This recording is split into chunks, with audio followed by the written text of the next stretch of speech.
Imagine living in a town where your mayor spends more on Amazon in a single day than most families make in a year, where citizens line up to demand answers only to get told off like unruly children, and where the so-called super mayor runs the show with an iron fist, $1 million security detail, and a trail of scandals that read like reality TV. Let's talk about it, Smarties.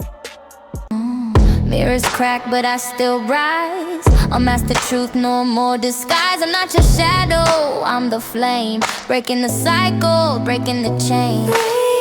Free, free, free. They said you're crazy, tried to rewrite me. Y'all already know what time it is. It's time to disclaim that thing. The content on Narc Smart TV is for educational and entertainment purposes only. All opinions expressed are based on research, observation, and public information. Any allegations mentioned are just that, allegations. We are not making definitive claims about anyone's personal life, guilt, or innocence. Fair use, fair use, fair use. Well, now that we done got that out the way, welcome back, Smarties. I'm Zamari D, and you're watching Narc Smart TV, the place where we expose toxic patterns, break down narcissistic behavior, and empower you to see through the manipulation. Today, we're diving deep into the scandal of Tiffany Henyard, once praised as the history-making super mayor, but now her name is tied to lawsuits, corruption, reckless spending, and even a $99 tell-all book that people are calling a mess without having read one page of the book. Yes, that's right. So let's back it up a little bit. This episode ain't just about bashing Tiffany. It's about breaking down the narcissistic traits we've all encountered at one point or another. It don't matter whether it's a crooked politician, a shady boss, or that family member who will gaslight you with a smile on their face on the brightest day of the year. There's a lesson to be had. So back to Tiffany's scam trail. As mayor, she treated Dalton city funds like her personal piggy bank. Reports show she spent taxpayer money on trips, gifts, and even her boyfriend. That's not just corruption, y'all. That's entitlement. Now let's break this down. Some of the alleged expenses were $43,000 in a single day on Amazon using the town's money. More than $7,000 at Wayfair and over $2,200 at Best Buy, plus $1,000 at Walgreens, all alleged using the village funds. Over $67,000 total spent on trips over 5 months to cities like Portland, Austin, Atlanta, and New York. This would include $9,000 at the Four Seasons in Atlanta, $13,000 at the Times Square Hotel, first-class flights, alleged $1 million spent on police security detail. Entitled much? Narcissists tend to believe that they are above the rules, and Tiffany's not any different. She saw the city money not as the community's, but as hers. So when a narcissist feels entitled, they don't think twice about draining resources because in their mind, you exist to serve them. Period. Now, Smarties, make sure you guys are liking, sharing, subscribing, and commenting below about how you feel about Miss Tiffany Henyard, honey.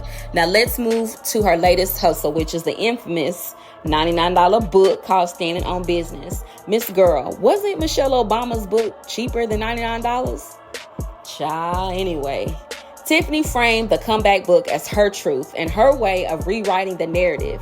Now, this book was scheduled to be released in August 2025 per her own promo. She even hyped it up around her birthday, urging fans to pre-order and join the quote-unquote movement. Again, saying that the book would arrive in August 2025. Exploitation much? Narcissists will monetize anything. They'll monetize your pain, your loyalty, your trust. Miss Girl took the scandal, flipped it, and said, y'all gonna pay me to hear my story. That's classic narcissistic exploitation. They turn the crisis into the profit no matter who gets hurt. So let's move on to her famous city council meetings. Yeah, some of y'all done seen her antics on this here YouTube screen. So instead of her serving the people, she verbally abuses the people, cuts them off, mocks the girls, and intimidates her staff. One time during a board meeting where trustees passed a resolution to investigate her spending, Henyard vetoed it, y'all, calling it a personal attack. And this lady said, and I quote, "As you can see, our village, our community, myself, we are under attack. It's a shame that people can come to meetings and just tell one side of the story and not the entire side of both stories. She also accused the board of being a boys' club and insisted that she was going to fight back against what she called a smear campaign. And I say to that, lady, have you lost all your marbles? And at another meeting, she tried to address criticism and alleged corruption, but that shit fell flat. This heifer said, and I quote again, "I don't care what poison people put out there. You live here, they don't. The internet and the people, especially at my board meetings, can say whatever, but at the end of the day, we grew here, they flew here." And then she went on to add, "They're trying to damage my character when I've done nothing for years but love on the people." And we can't forget her lavish spending on her boyfriend.